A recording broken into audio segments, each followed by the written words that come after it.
Yes. Amém. É uma honra estar aqui. Queria dizer que é uma honra estar aqui com vocês. Uma coisa que Deus fala muito comigo é sobre adoração. E aí, eu amo quando o Espírito Santo... Na verdade, assim, o Espírito Santo fala muito comigo sobre adoração. E eu adoro quando eu chego num lugar e tem uma banda boa. Então, obrigado, pessoal. Muito bom. Uma salva de palmas para essa banda maravilhosa.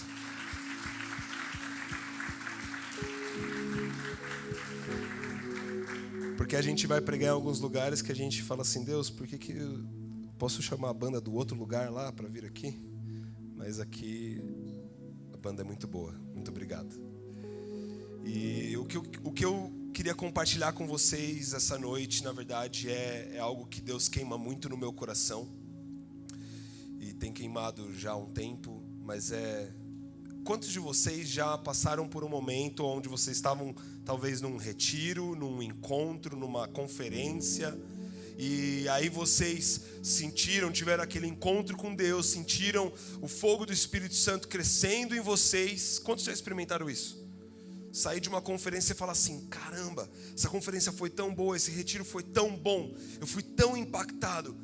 E aí você sai impactado, empolgado para viver aquilo, para viver uma vida com Deus, para ser um agente do reino dos céus aqui na terra. Quantos já experimentaram isso? Eu já experimentei isso também. E também, quantos também já experimentaram, depois de 2 semanas, 2 meses, 3, 4 meses, parece que aquele fogo todo que você tinha foi se apagando? Quem já experimentou isso também? Eu também já experimentei isso várias vezes. E eu lembro que uma vez eu estava me perguntando: Espírito Santo, por quê? Por que isso acontece? Por que eu saio de uma conferência e eu estou queimando por Ti, estou falando assim: Espírito Santo, eu quero ser um agente do reino dos céus, eu quero trazer transformação na terra, eu vou transformar o mundo, eu vou mudar o mundo. E aí eu saio todo empolgado, e aí de repente dá 2 semanas, dá 2 meses, aquele fogo se apaga, daí você tipo: acho que eu vou ficar em casa mesmo. E aí eu comecei a me questionar, e eu falei: Espírito Santo, eu não quero viver assim, eu não quero viver uma vida que eu vou estar sempre pegando fogo, de repente o fogo apaga, daí eu pego fogo de novo, daí o fogo apaga, daí... Não, eu quero manter a chama do Teu Espírito dentro de mim acesa. E aí nesse questionamento todo, Deus me levou para uma passagem em Levítico 6. Se você tiver a sua Bíblia aí, você pode abrir ela agora, Levítico 6.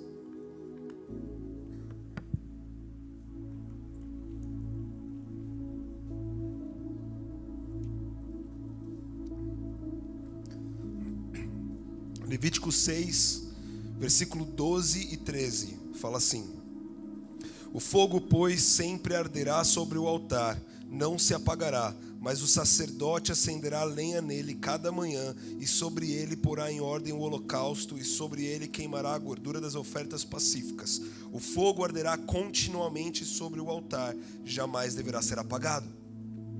Eu falei assim: tá, entendi. Então o fogo vai arder eternamente no altar, mas aqui fala assim: mas o sacerdote acenderá lenha nele cada manhã. Eu falei assim: tá, então o que está faltando na minha vida é um sacerdote que vai colocar lenha na fogueira, para o fogo não se apagar. E aí eu comecei a falar: tá, Espírito Santo, mas quem que é o sacerdote? Quem que é o responsável para manter essa chama acesa? E aí eu comecei a refletir. Ao longo da Bíblia existem 3 tipos de sacerdote. Fala, 3 sacerdotes. O primeiro sacerdote, ele é encontrado antes da lei de Moisés, e ele era o homem mais velho da família. Então, biblicamente, o sacerdote antes da lei de Moisés era o homem mais velho da família. Então eu falei assim: tá, então o homem mais velho, então é o meu pai. Então o meu pai é o responsável para manter a minha chama acesa. Então tá bom, então é o meu pai. E aí depois quando... na verdade, essa passagem de Levítico 6 é uma passagem onde Deus está instruindo, Ele está dando toda a instrução do que o sacerdote deveria fazer quando fosse então nomeado o primeiro sacerdote, depois da lei de Moisés, que foi Arão. Então essa aqui é toda a instrução de Deus, vinda de Deus, para que o sacerdote, que foi o primeiro sacerdote, foi Arão, ele cumprisse tudo isso. Então o segundo tipo de sacerdote na Bíblia, nessa época aqui de Levítico 6, é o intermediário entre o povo e Deus. Então, vocês lembram que Deus ele deu toda a instrução para Moisés construir o tabernáculo de Moisés, e aí lá tinha o átrio, o santo lugar e o santo dos santos. E a única pessoa que podia entrar no santo dos santos, onde a presença de Deus estava, era o sacerdote. Então ele tinha livre acesso à presença do Pai. E ele era o intermediário entre o povo e Deus. Ele era o responsável para entrar lá, ter um encontro com Deus, sair e passar as direções para o povo. Passar o direcionamento para o povo.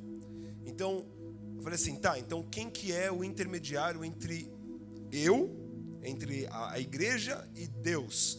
Eu comecei a entender, são os meus pastores, são os meus líderes. Então a responsabilidade de manter a minha chama acesa está no meu pai e nos meus pastores e nos meus líderes. Comecei a falar, entendi. Só que aí Deus começou a me trazer uma reflexão de umas passagens depois de Jesus, quando Jesus veio na cruz, veio na terra e ele morreu na cruz. E aí, se você for lá para Apocalipse 1:6, coloca o seu dedo aí em Levítico 6, porque a gente vai voltar. Mas vai lá para Apocalipse 1:6.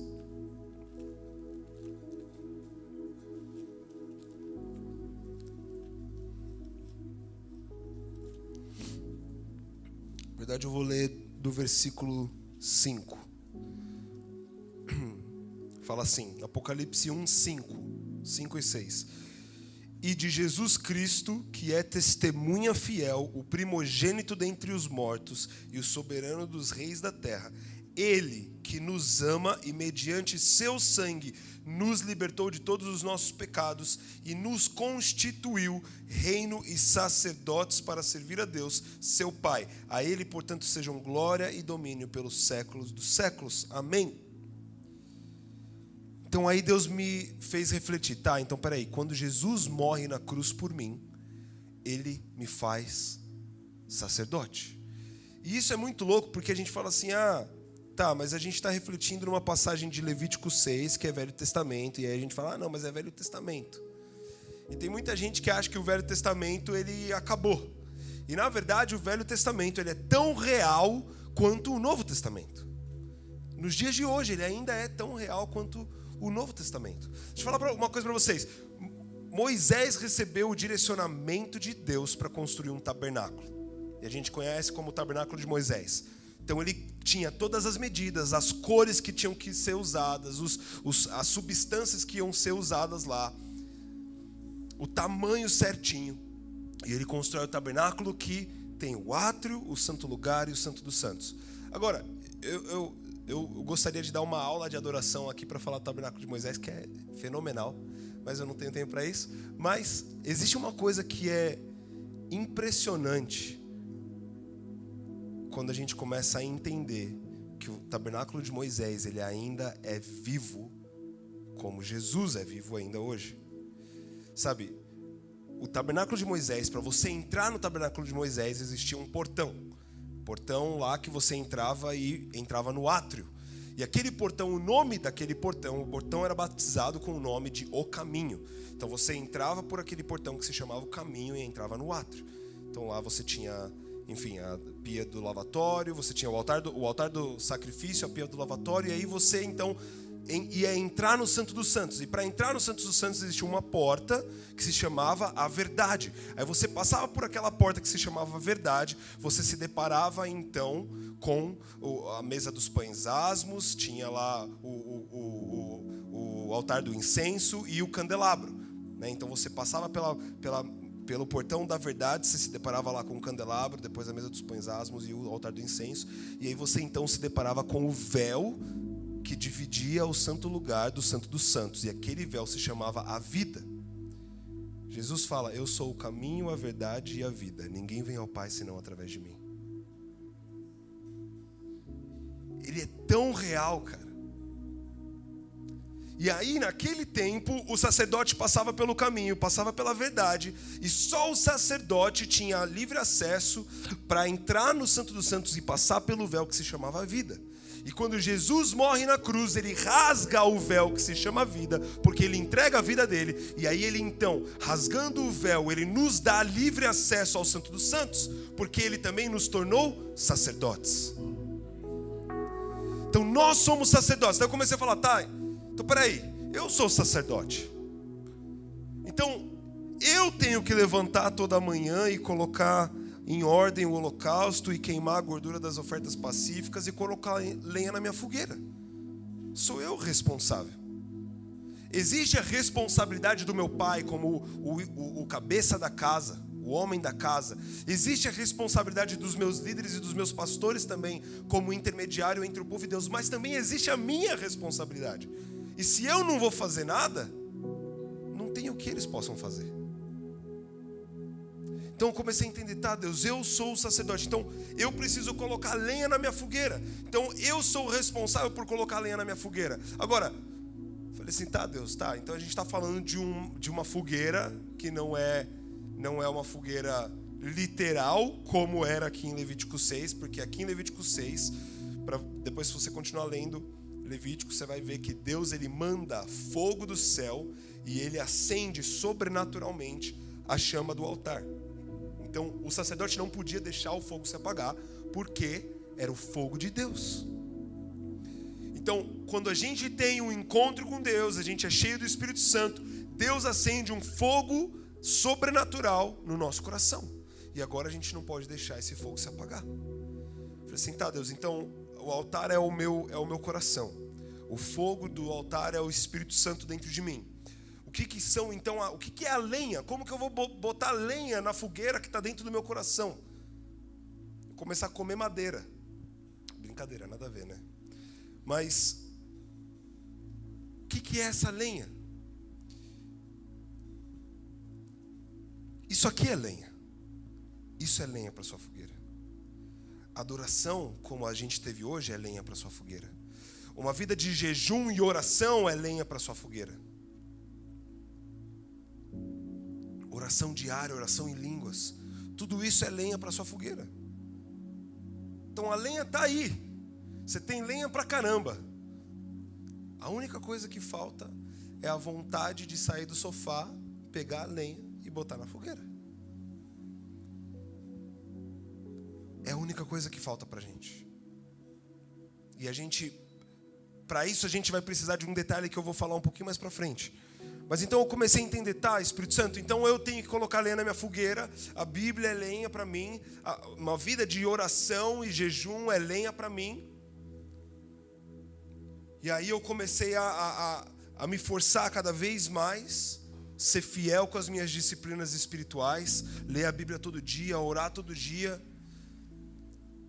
No Dunamis existe uma conduta que a gente coloca lá como conduta Dunamis, que é oração diária, leitura da palavra diária, jejum semanal. Então toda semana a gente tem que fazer pelo menos um dia de jejum. Porque a gente entende a importância das disciplinas espirituais para manter a nossa chama acesa. E aí eu comecei então a ser fiel com isso. Ler a Bíblia todo dia, orar todo dia, jejuar semanalmente, orava em línguas, estava lá no meu lugar secreto, adorando a Deus, colocando lenha na minha fogueira. E aí, muitas vezes o que acontece é que quando você toma essa decisão, e você fala assim, tá, eu vou colocar lenha na minha fogueira, e você começa a viver uma vida onde você está realmente colocando lenha na fogueira, e você está sendo diligente em fazer isso, de repente, não sei se vocês já experimentaram isso, mas eu já experimentei isso muitas vezes. De repente, eu tô lá, fiel, fazendo tudo lá certinho. De repente vem alguma coisa, me puxa para trás. Aí ou algum erro, ou alguma mentira na minha cabeça, ou algum pecado, alguma coisa. Me puxa para trás e fala assim, não, você não é digno disso tudo. E aí eu dou aquele passo para trás, paro. E aí eu começo a ser negligente em colocar lenha na fogueira. E eu comecei a entender que eu errava nisso. E começava a ser negligente, estava lá bem. De repente algo me puxava. E aí por um tempo eu parava de colocar lenha na fogueira. E eu comecei a entender o que eu estava fazendo de errado. E sabe o que eu estava fazendo de errado? Uma coisa que eu vou compartilhar com vocês. Um segredo. Está lá em Atos 28.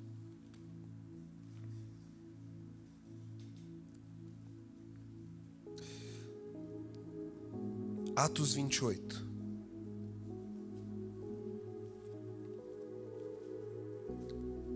Então, só para contextualizar aqui essa passagem de Atos 28. Todo mundo lembra de Paulo? Paulo tinha sido preso. Ele estava sendo, nesse momento, em Atos 28, um pouquinho antes de Atos 28, ele estava sendo transportado num barco. E ele já tinha falado que aquilo não era uma boa ideia. Que transportar ele no barco não ia ser uma boa ideia. Mas eles estavam lá transportando Paulo como prisioneiro no barco. E aí vem uma tempestade. Aquele barco começa a ser atingido pela tempestade. Ele começa a se quebrar inteiro. E aí eles estão vendo uma ilha. E eles falam assim, vamos tentar chegar naquela ilha, porque aquela ilha lá vai ser a nossa salvação. Então eles jogam tudo do barco, vão lá e conseguem chegar na ilha. E aí é onde se depara aqui em Atos 28. Fala assim: estando a salvos em terra, soubemos que a ilha se chamava Malta. Os habitantes da ilha demonstraram impressionante bondade para conosco, preparando uma fogueira e receberam bem a todos nós, pois estava chovendo e fazia bastante frio. Enquanto Paulo ajuntava um feixe de gravetos e os lançava ao fogo, uma víbora, espantada com o calor, agarrou-se à sua mão. Assim que os habitantes da ilha viram aquela cobra presa na mão de Paulo, comentaram uns com os outros: com toda certeza esse homem é um assassino, pois tendo sido salvo do mar revolto, a justiça não lhe permitiu continuar vivendo. Então vamos parar um pouco para entender isso aqui. Paulo, ele está lá naquele barco que estava afundando, ele chega naquela ilha e de repente, os habitantes daquela ilha eram os bárbaros e eles acolhem Paulo. Eles recebem Paulo, os guardas, eles fazem lá então uma fogueira para eles não morrerem de frio, porque eles tinham tomado chuva e estava à noite. Então eles fizeram lá uma fogueira. E aí Paulo, ele vai lá, ele começa a pegar um pouquinho de graveto lá para jogar na fogueira. E aí ele joga na fogueira. E aí a Bíblia fala aqui no versículo 3: enquanto Paulo juntava um feixe de gravetos e lançava ao fogo, uma víbora espantada com o calor agarrou-se à sua mão. Deixa eu falar para você, quando você estiver colocando lenha na sua fogueira, tem coisa que está dentro do seu coração que é tipo uma víbora. E a minha tradução fala assim, a víbora espantada com o calor agarrou a mão de Paulo. Então você está colocando lenha na sua fogueira para aumentar o fogo do Espírito Santo dentro de você. De repente aquele pecado que está lá dentro, aquela coisa que não está resolvida, aquele problema, aquele medo, aquela mentira que está dentro do seu coração, ele fica com medo do fogo do Espírito Santo e ele sai assim: preciso agarrar na mão desse cara aqui. E aí é a hora que a gente dá aquele passo para trás e fala assim: putz, eu não sou tão bom assim, eu não sou digno o suficiente. Porque olha aqui, olha essa víbora que estava na minha fogueira. E aí a gente perde o foco, porque aquela víbora, ela pega na nossa mão e a gente começa a falar: já era. O povo estava olhando para Paulo e estava falando assim: não, esse cara é um assassino. Porque eles não acreditavam em Deus, no mesmo Deus que a gente. Eles acreditavam no destino. Então, falou assim: ele estava morrendo no mar lá, revolto. A gente salvou ele. Depois deles ter sido salvo, ainda assim, uma víbora pegou na mão dele, agora ele vai inchar e vai morrer. Então ele é um assassino. O destino não quis deixar com que ele vivesse. Aí o versículo 5 fala assim, contudo, Paulo, sacudindo a cobra no fogo, não sofreu mal algum. Eles, porém, acreditavam que Paulo começasse a inchar ou que caísse morto, de um momento para o outro, mas havendo esperado por muito tempo e observado que nada de anormal lhe acontecia, mudaram de opinião e passaram a exclamar que ele era um deus. Então Paulo passou em questão de minutos, ele passou de assassino para Deus. Porque era para ele ter morrido com a víbora, ele não morreu, então agora não, agora ele é um Deus. Porque a víbora mata todo mundo aqui nessa ilha, mas não matou esse cara. Só que o versículo 5 é a chave. Contudo, Paulo, sacudindo a cobra no fogo, não sofreu mal algum. E eu comecei a refletir na minha vida. Eu falei assim, Deus, toda vez que eu estava botando lenha na fogueira e uma víbora agarrava na minha mão, o meu problema com pornografia me agarrava. O meu problema com imoralidade sexual, a minha carência com o sexo oposto, aquilo me agarrava de jeito. Eu dava aquele passo para trás e o que era automático para mim era falar assim, eu não posso ter isso na minha vida. E realmente eu não podia ter aquilo na minha vida. Só que eu falava assim, eu vou tirar isso da minha vida, eu vou me livrar disso, eu vou me livrar disso. E eu começava com a minha própria força a querer me livrar disso. Eu começava com a minha própria força a pegar aquela víbora que estava agarrada em mim, eu tentava tirar ela a qualquer custo. Só que não foi isso que Paulo fez. Paulo não pegou a víbora com a própria mão dele e tentou tirar. O que Paulo fez? Paulo botou ela de volta no fogo. Paulo colocou aquela víbora que estava agarrando na mão dela de volta no fogo. E quando Paulo colocou ela de volta no fogo, ela soltou a mão de Paulo. E ele não sofreu mal algum. Então eu comecei a entender, caramba, a minha vida inteira eu tentei me livrar da pornografia com a minha própria força. Quando eu entendi que não tinha nada a ver comigo, mas tinha tudo a ver com o fogo do Espírito Santo. Ah, meu irmão, não tem mais chance. Quando você pega aquela mentira e joga de volta no fogo do Espírito Santo, ela não tem mais chance. E aí eu comecei a entender, tá, então agora eu entendi.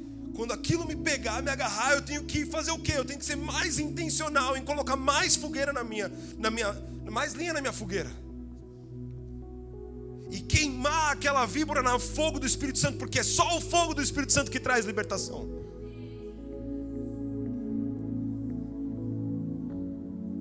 Eu falei, Espírito Santo, obrigado. Onde você está? Fala, Espírito Santo, obrigado. Sabe, isso transformou a minha vida. Eu estava conversando com o Elvésio, que está me acompanhando hoje. Eu falei, cara, ele me perguntou o que Deus tinha colocado no meu coração. Eu falei assim, o que Deus tem colocado no meu coração é trazer essa consciência para as pessoas de que elas podem, elas conseguem, elas são responsáveis por elas mesmas. Elas são responsáveis por manter a chama do fogo de Deus acesa. E a gente consegue. A Bíblia está aqui para instruir a gente. Sabe, por tanto tempo eu tentei fazer com a minha própria força. E eu não era bem sucedido. Quando eu entendi que o que eu tinha que fazer era jogar de volta no fogo do Espírito Santo, tudo mudou. Então o que eu queria trazer para você, e calma que eu não estou terminando ainda não, tá? Mas o que eu queria trazer para você era esse entendimento de que você precisa colocar lenha na sua fogueira. E eventualmente quando você estiver fazendo isso, pode ser que uma víbora venha te agarrar. Tudo bem, ninguém é perfeito, todo mundo tem pecado, todo mundo é pecador. Só que na verdade o Espírito Santo, Jesus quando morre na cruz, ele nos torna santos. Ele fala assim, sede santo como eu sou santo. Então o que a gente precisa fazer é simplesmente queimar tudo aquilo na fogueira do Espírito Santo. Só que a gente precisa de uma coisa. A gente precisa de uma coisa para conseguir ir além, para conseguir dar esse passo e manter a chama do nosso coração acesa.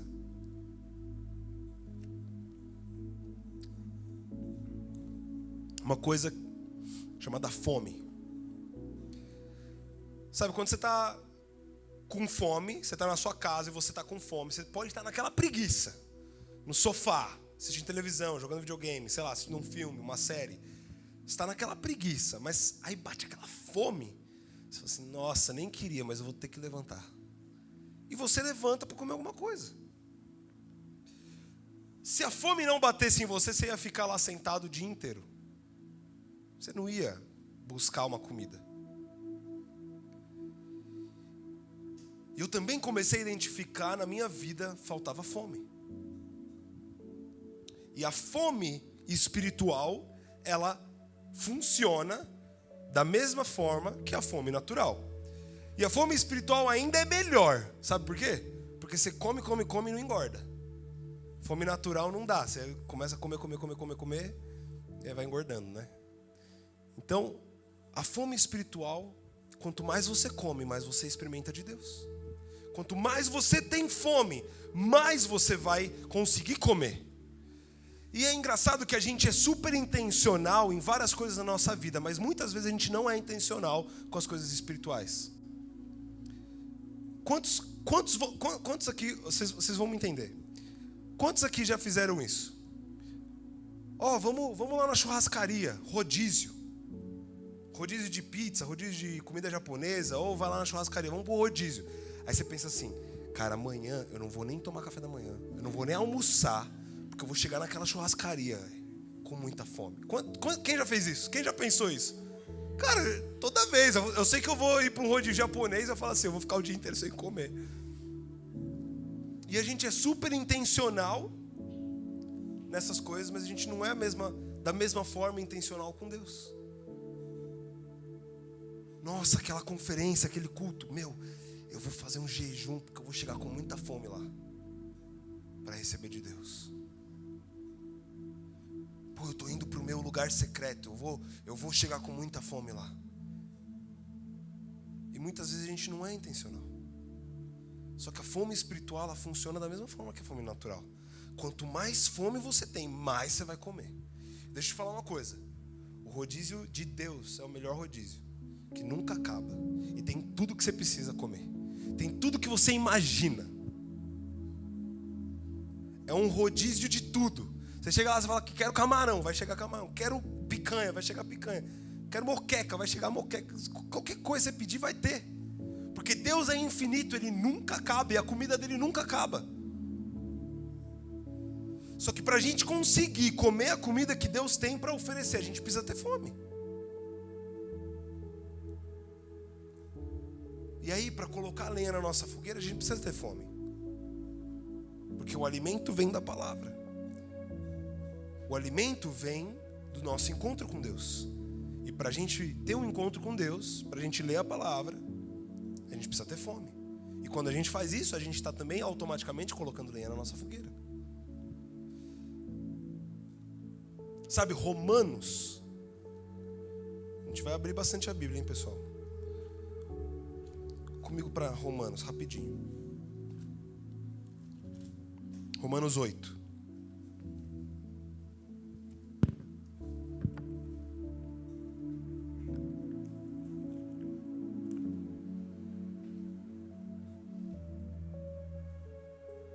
Romanos 8:19 fala assim: a própria natureza criada aguarda com vívido anseio que os filhos de Deus sejam revelados, porquanto a criação foi submetida à inutilidade, não por sua livre escolha, mas por causa da vontade daquele que a sujeitou, na esperança de que também a própria natureza criada seja libertada do cativeiro da degeneração em que se encontra, recebendo a gloriosa liberdade outorgada aos filhos de Deus.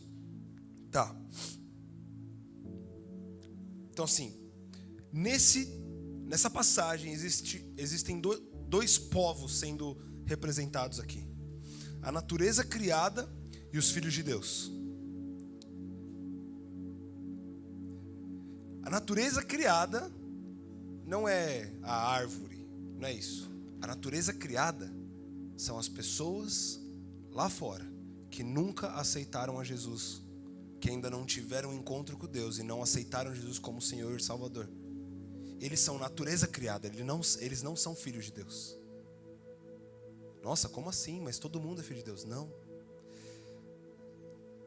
João 1, não precisa abrir não, que a gente vai continuar lá. Mas João 1 fala assim, João 1:12, se você quiser anotar para depois você ler. João 1:12 fala assim: mas a todos quantos o receberam, deu-lhes o direito de se tornarem filhos de Deus, ou seja, aos que creem em seu nome. você só se torna filho de Deus quando você crê em Jesus e recebe Ele como seu Senhor e Salvador. Então, Romanos 8, a gente entende que tem dois povos sendo representados. A natureza criada, que são as pessoas que ainda não aceitaram Jesus, e os filhos de Deus. E aí ele está falando assim, a natureza criada, o povo lá do mundo, aguarda com vívido anseio a manifestação dos filhos de Deus. Porque a criação, lá fora, as pessoas do mundo, foi submetida à inutilidade, não por sua livre escolha, mas por causa da vontade daquele que a sujeitou, na esperança de que também a própria natureza criada seja libertada do cativeiro da degeneração em que se encontra, recebendo a gloriosa liberdade outorgada aos filhos de Deus. Sabe, com certeza você já ouviu isso. O mundo, a galera do mundo tá buscando algo. Eles buscam algo, eles estão vazios, eles estão buscando algo. Isso é verdade. Eles estão buscando algo que nem eles mesmos sabem o que é.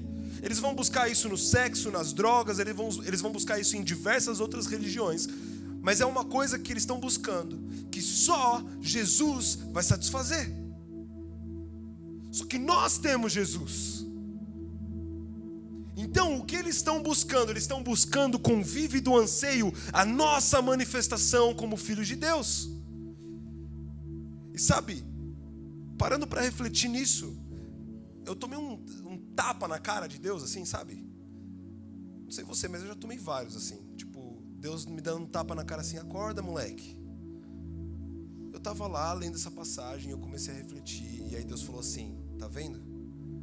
O mundo tem mais fome para você se manifestar como meu filho do que você tem fome para ser manifestado como meu filho. Eu falei, mas eu comecei a entender. O mundo está buscando uma coisa. Eu carrego aquilo que eles estão buscando. Eles estão buscando vividamente algo que eles não entendem, mas é a manifestação dos filhos de Deus. Então a gente precisa começar a ter mais fome. Existe uma demanda de fome lá fora que a gente não está suprindo. E a gente precisa começar a suprir. A gente precisa começar a suprir. Para isso a gente precisa ter fome. Fala para a pessoa do seu lado. Declara na pessoa do seu lado. Declaro fome na sua vida.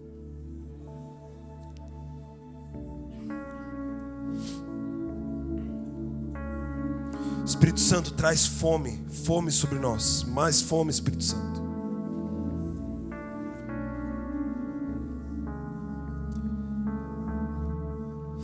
Sabe, a gente precisa ter fome. Então são duas coisas que vocês não podem esquecer. Se vocês esquecerem de tudo que eu falei aqui, lembra, lenha na fogueira e fome. Mas eu ainda não terminei. E eu vou ler uma última passagem. Está lá em João 2.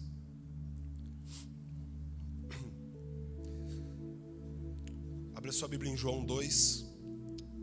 E eu vou fazer uma ilustração. Eu costumo dizer que nós somos carros, tá bom? Então eu costumo dar essa ilustração.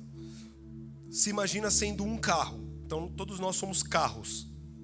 Então imagina aí qual carro você é. Tem gente que é meio pessimista, está se imaginando um Fusquinha ou um Calhambeque. E tem gente que já é mais positivo, assim, otimista até demais, está se imaginando uma Lamborghini, uma Ferrari. Mas não importa. Você é o seu carro. Imagina aí o carro que você gosta, você vai ser esse carro. Então nós somos os carros. Carro é feito para quê? Para andar, não é verdade? Carro não é feito para ficar na garagem. Já falei isso várias vezes pro meu pai. Carro é feito para andar.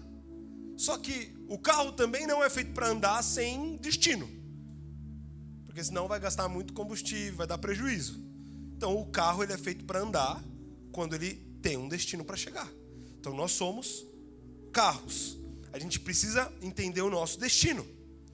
Então para isso a gente precisa entender, Deus, qual que é o nosso destino, qual que é o meu chamado. E muitas vezes você não vai ter um chamado na sua vida inteira. Você vai ter vários chamados. Você vai ter várias coisas que Deus vai falar para você fazer. E aí você precisa entender qual que é o seu destino hoje. Hoje, qual que é o meu destino? Meu destino é tal. Tá, então beleza. Então eu sou um carro, eu já tenho o destino. Eu precisava do destino para andar. Então eu tenho o destino. Agora, o destino é o nosso chamado, tá bom? Então nós somos os carros, o destino é o nosso chamado. Agora, o carro ele não anda sem uma coisa. O quê? Combustível. Então o que é a gasolina do nosso carro? É a nossa fé. Sabe por quê? Biblicamente, quando você vê o princípio da fé na Bíblia, o princípio da fé é o seguinte: se você tem fé para 100 quilômetros, você vai andar 100. Se você tem fé para 50, você vai andar 50. Se você tem fé para 1000, você vai andar 1000. Jesus, ele ia de acordo com a fé da pessoa. Imagina, Jesus ele se depara com aquele cego que está clamando: Jesus, filho de Davi, tenha compaixão de mim. E aí Jesus ele chega, ele sabe que o cara é cego. Ele fala assim: o que você quer que eu te faça? O que Jesus estava fazendo ali? Ele estava vendo qual era a fé do cara. Aquele cego, se de repente ele não estava num dia tão bom e a fé dele não estava tão elevada, ele poderia falar assim: ah, Jesus, pô, tá muito difícil andar aqui sendo cego, será que o Senhor pode me dar um cão guia? Jesus ia assobiar e aparecer um labrador lá e ia dar o cão guia pro cara. Mas ele falou assim: filho de Davi, tenha compaixão de mim, eu preciso do teu toque, quero ser curado. Jesus fala assim: a tua fé te salvou. Então Jesus vai de acordo com a fé. E existe um princípio no reino dos céus de que você anda ao tanto da sua fé. Aquela mulher do fluxo de sangue, 12 anos doente, ela fala assim: se ao menos eu tocar nas vestes dele eu serei curada. Jesus está andando, pá, ei, quem me tocou? Jesus, tem um monte de gente aqui, está todo mundo se esbarrando, um monte de gente se tocou. Não, saiu o poder de mim. Por quê? Porque tinha uma mulher que falava assim: se ao menos eu tocar nas vestes dele, eu serei curada. Ela tocou nas vestes deles e foi curada. Então existe o princípio da fé. Então se você tem fé para 100 quilômetros, você vai andar 100 quilômetros. Se você tem fé para 1000, você vai andar 1000. Então nós somos os carros, nós temos o nosso destino que é o nosso chamado. A gente precisa do nosso combustível que é a nossa fé. Então onde você está, fala: Espírito Santo, me dá mais fé. Faz essa oração agora. Espírito Santo, me dá mais fé. Fala onde você está. Tudo bem, então você tem a fé. Então você, agora, se eu não tivesse uma coisa chamada Waze, eu não chegaria até aqui. Eu não ia saber chegar aqui. Então, a gente tem o carro, destino, combustível. Beleza, agora tem uma coisa que vai ajudar a gente a chegar no nosso destino, que é o GPS. Certo? E GPS já está falando o que é. GPS, guiado pelo Espírito. GPS. Então quem que é o nosso GPS? Espírito Santo. O Espírito Santo é o nosso GPS. Então, nós somos carros, temos um destino que é um chamado, temos a fé que é o nosso combustível. Já temos o Espírito Santo como o nosso GPS, o nosso guia. Aí existe uma coisa, você pode andar, você pode chegar em 10 minutos, você pode chegar em 20 minutos, você pode chegar em meia hora, você pode chegar em 1 hora, você pode chegar em 2 horas. O que vai diferenciar o tempo que você vai chegar? A sua velocidade, né? A velocidade, quanto mais rápido você andar, mais rápido você vai chegar. Mas andem no limite, tá bom, pessoal? Cadê? Mas você pode andar a 30 quilômetros e, na verdade, aquela via podia ser a 70 e você está andando a 30. Mas o que então é a velocidade do nosso carro? É a nossa fome. A fome é a velocidade com a qual a gente vai andar. E para terminar, prometo que eu estou acabando. João 2. João 2 é uma passagem muito conhecida, todo mundo conhece.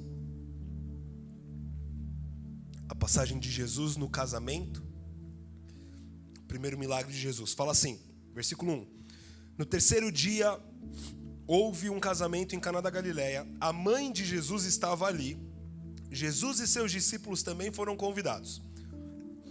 Tendo acabado o vinho, versículo 3, tendo acabado o vinho, a mãe de Jesus lhe disse: eles não têm mais vinho. Jesus lhe disse: mulher, em que essa tua preocupação tem a ver comigo? Ainda não é chegada a minha hora. Eu não sei você, mas um dia que... É porque eu já li essa passagem várias vezes no automático, mas teve um dia que eu comecei a tentar reparar um pouco mais nessa passagem. Eu falei assim, esse diálogo não faz sentido. Não sei se você parou para pensar. Não faz sentido. Jesus, acabou o vinho. Aí Jesus, se eu fosse Jesus naquele momento, talvez eu ia falar assim, nossa, que pena, né? Acabou, não vai ter mais nada para beber, vai ter que beber água. Mas Jesus, ele não faz isso. Ele fala assim, o que essa tua preocupação tem a ver comigo? Minha hora não chegou ainda não. Cara, não faz sentido. A não ser que Jesus já estivesse entendendo que Maria estava querendo dizer algo para ele. Aí tudo bem, faz sentido. Então provavelmente Jesus ele já tinha entendido que Maria estava tramando uma coisa na cabeça dela. E ela chegou para ele, Jesus, acabou o vinho. E aí Jesus, não, minha hora não chegou. No versículo seguinte, no versículo 6, próximo versículo, versículo 5. Sua mãe disse aos serviçais, seja o que for que ele vos pedir, fazei. Jesus fala para Maria, Maria, minha hora não chegou. E aí Maria faz o que uma boa mãe faz, ela não está nem aí porque o filho acabou de dizer, ela vira para o lado e faz assim, ó, vocês serviçais, tudo que ele mandar você fazer é para você fazer, tá? Aí beleza, daí continuando aqui, ó. Estavam ali 6 jarros de pedra que os judeus usavam para as purificações e cada uma levava 2 ou 3 metretas. Metretas era a medida de 80 a 120 litros de água. Então, imagina, são 6 jarros de 80 a 120 litros de água. Era muita coisa. Jesus disse aos serviçais, enchei os jarros com água, e os encheram até a borda. Então lhes disse, tirai agora um pouco, levai ao mestre-sala. Eles assim o fizeram. Quando o mestre-sala provou a água transformada em vinho, não sabendo de onde viera, embora o soubessem os serviçais que tiraram a água, chamou o noivo e lhe disse, todo homem serve primeiro o bom vinho, e depois que os convidados já beberam bastante, o vinho inferior é servido. Tu, entretanto, guardaste o bom vinho até agora. Com esse deu Jesus princípio a seus sinais em Caná da Galileia, manifestou a sua glória, e os seus discípulos creram nele. Aí eu fiquei confuso. Falei assim, Deus, não faz sentido. Peraí. Maria chega para Jesus, acabou o vinho. Jesus fala, minha hora não chegou. Ela vira para o lado, faz tudo que ele mandar. E aí Jesus vai e faz o milagre. Não faz sentido. Tipo, Jesus teve um branco na hora, esqueceu que ele tinha acabado de falar para Maria que não era a hora dele. O que aconteceu aqui? Eu falei, Deus, o que aconteceu aqui? Aí eu comecei a meditar, eu comecei a lembrar de umas passagens meio doidas, assim, ó. João 5 não precisa abrir, eu vou ler rapidinho, mas João 5,19 fala assim, retomando a palavra, explicou Jesus, em verdade vos asseguro que o filho nada pode fazer de si mesmo, mas somente pode fazer o que vê o pai fazer, pois o que este fizer, o filho semelhantemente o faz. E aí um pouquinho mais para frente, em João 12, 49 e 50, fala assim, Jesus está falando, pois eu não tenho falado por mim mesmo, mas o Pai que me enviou, esse me deu ordem sobre o que eu deveria dizer e o que proclamar. Eu sei que o seu mandamento é vida eterna, sendo assim, tudo o que eu falo, como o Pai me mandou dizer, assim falo. Daí eu fiquei mais confuso ainda, porque o que Jesus acabou de dizer aqui nessas duas passagens, tudo o que eu faço é porque o Pai me mandou fazer, tudo o que eu falo é porque o Pai me mandou falar. Jesus falou para Maria, minha hora não chegou. Então foi Deus que falou para ele, sua hora não chegou, filho. Maria, minha hora não chegou. Maria vai lá, fala que não está nem aí, vai lá, chama os serviçais, e aí Deus fala para ele, filho, faz um milagre. E ele vai e faz um milagre. Na verdade não foi Jesus que teve branco, foi Deus. Deu um branco em Deus, ele esqueceu. Eu não sei você, mas eu fiquei muito intrigado com isso. Falei assim, Deus, eu preciso entender. Agora só um parênteses. Tem algum Silvio aqui? Nenhum Silvio. Não tem nenhum Silvio, tá? Seu sogro? Não, então conta isso pra ele, tá bom? É que toda vez que eu pergunto se tem um Silvio na igreja, nunca tem um Silvio lá. E aí, eu lembro de um amigo meu que se chamava Silvio e ele falava assim, meu nome é bíblico. Eu falei, como assim seu nome é bíblico? Claro que não. Ele falou, claro que é, meu nome é bíblico. Quando Jesus está no casamento, Maria chega para ele e fala assim, Jesus, acabou o Silvinho.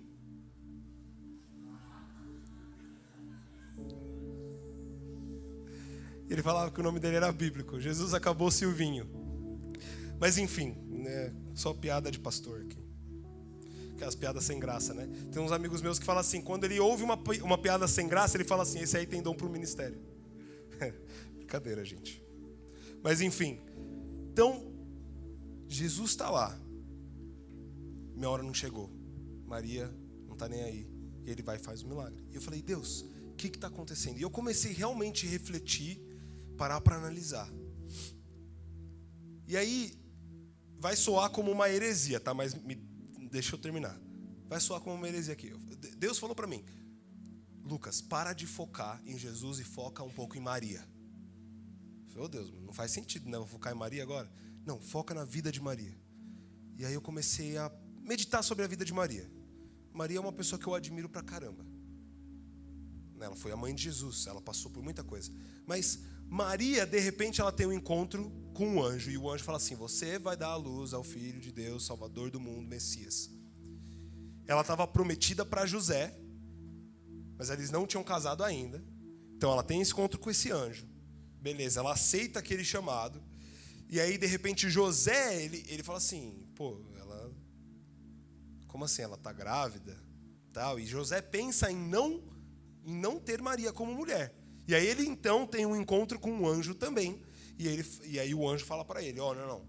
Fica tranquilo, José, que Maria, ela ainda assim é virgem, ela está grávida do Filho de Deus. Ela vai gerar o Filho de Deus, Salvador do mundo, Messias. José, então, ele entende aquilo e ele fala, tá bom, então beleza. E ele, então, toma Maria como sua esposa. Hoje a gente fala muito sobre empoderamento feminino, empoderamento das mulheres, mas naquela época não existia isso. Naquela época a mulher, ela não tinha muita voz, não. A Bíblia mesmo, quando fala da multiplicação dos pães e os peixes, falam que tinham 5.000 homens. E os teólogos dizem que eles contaram exatamente só os homens, eles não contaram as mulheres e as crianças. Então, naquela época, na verdade, tinha em torno de 12.000 pessoas, de 12 a 20.000 pessoas, contando com as mulheres e as crianças.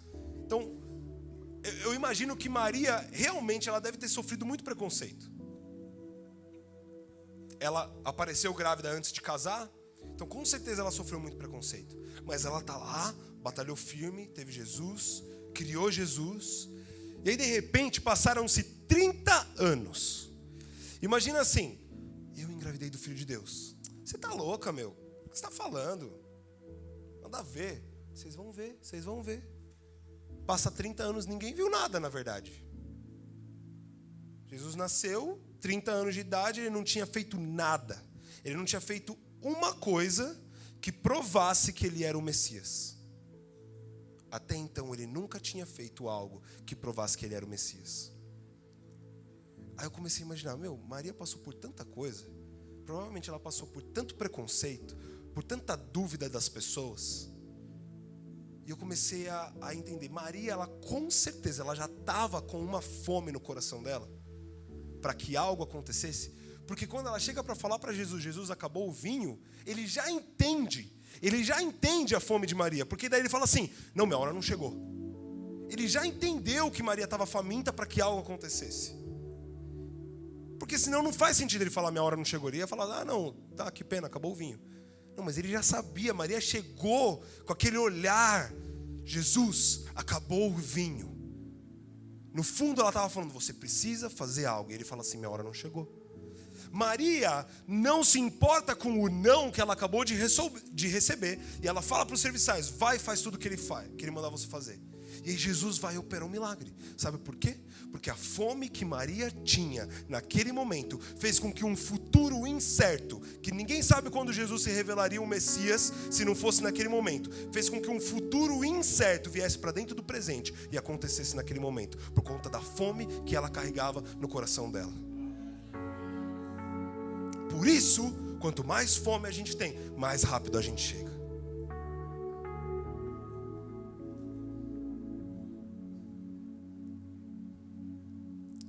de pé no seu lugar.